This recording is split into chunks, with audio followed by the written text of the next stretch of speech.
Amigos, 100 días del gobierno de Lula da Silva. El tiempo no se detiene y vamos al análisis y un poco al balance de la gestión de estos 100 días que cumple en su nuevo periodo de gobierno el presidente Luis Ignacio Lula da Silva. Paolo Manso, analista geopolítico, director de Latin American Insider, está en Sao Paulo, Brasil. Paolo, gran colaborador, te consideramos parte de este equipo. Gracias por estar aquí de nuevo, bienvenido. Eduardo, es siempre un gusto estar contigo y con tu audiencia para tratar de entender esa parte del mundo. Qué bueno, qué bueno. Mira, ¿qué decir entonces de esta gestión de Lula? ¿Qué ha sido lo más difícil que ha tenido que manejar y de qué manera lo ha atendido? ¿Cómo evaluar esos primeros 100 días? Mira, los primeros 100 días hay que tener en cuenta lo que pasó el 8 de enero.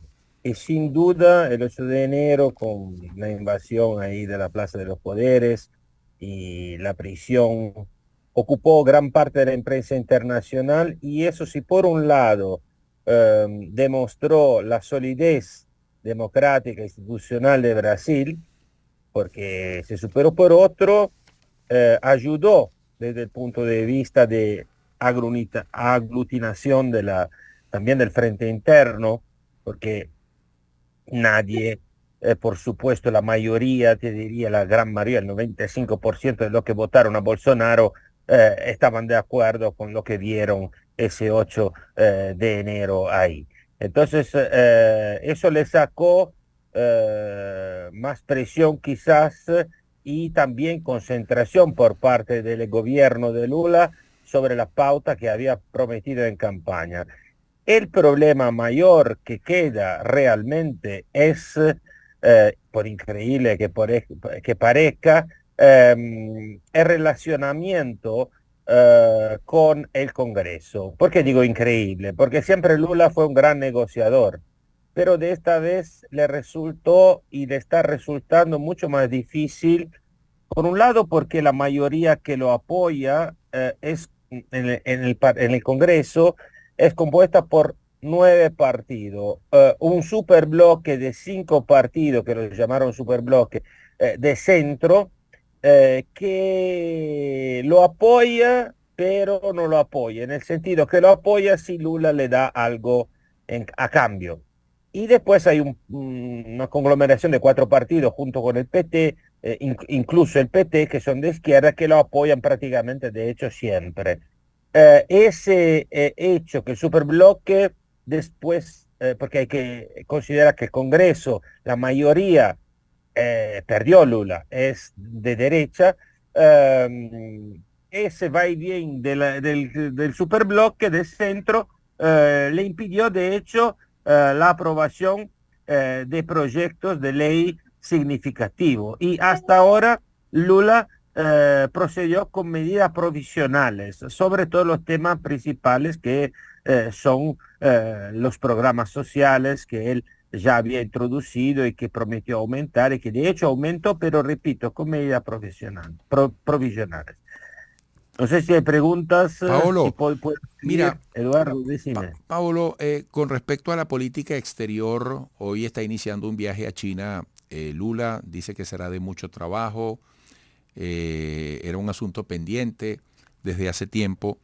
Eh, ¿Qué importancia tiene eso? ¿Qué trascendencia para Brasil estratégicamente? Una trascendencia enorme. Fíjate, Eduardo, desde 2009 Brasil tiene con China el partner, el socio más importante por el comercio bilateral, desde 2009, es decir, no es de hoy. Estados Unidos ya son de lejos atrás. Mm. Entonces China es fundamental. Tanto es que antes firmaron un memorándum y el Banco Central de China y el de Brasil, y ahora firmaron el acuerdo y todo ese comercio bilateral, que es el 69% del total de comercio bilateral de Brasil, no va más a pasar a través del dólar, sino es directo entre juanes y reales.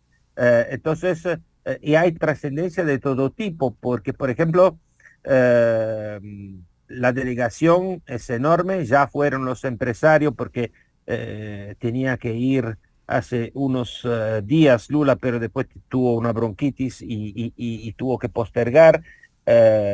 Y ya fueron 200 empresarios, ahora lo acompañan una cuarentena entre diputados y el presidente del Senado, así que digamos que el ministro de Economía van a firmar un acuerdo para un satélite sino-brasileño para controlar y hacer la mediación de la Amazonía, y hay un montón de posibilidades de acuerdo, y eso también te da la pauta de cómo con Lula realmente Brasil está tratando de, por un lado, volver al escenario internacional, cosa que Bolsonaro lo había, digamos, dejado por un lado con las mismas posiciones de Trump.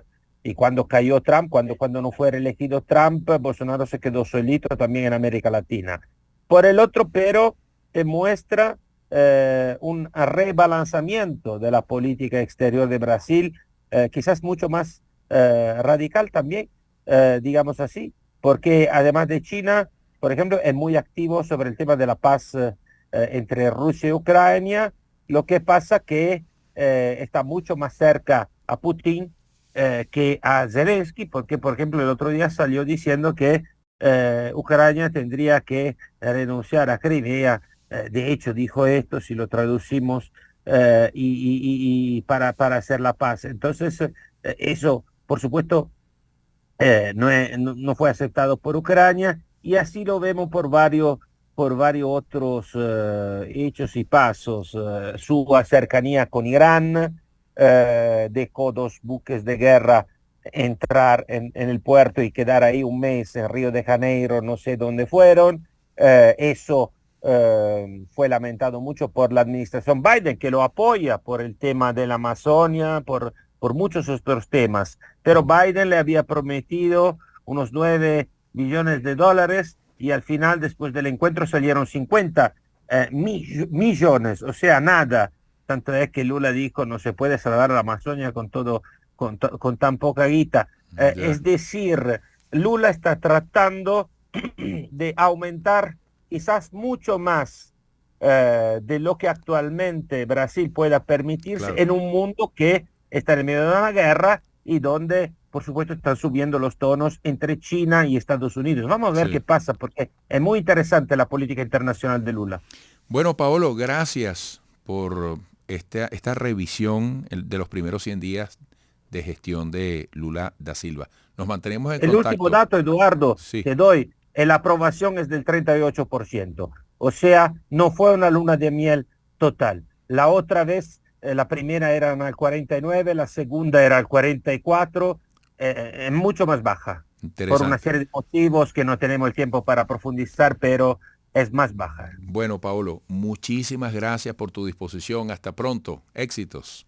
Hasta pronto. Un abrazo. Paolo Manso, analista geopolítico, director de Latin American Insider. ¿Cómo disfrutamos este programa de alcance regional, de alcance americano? Volveremos.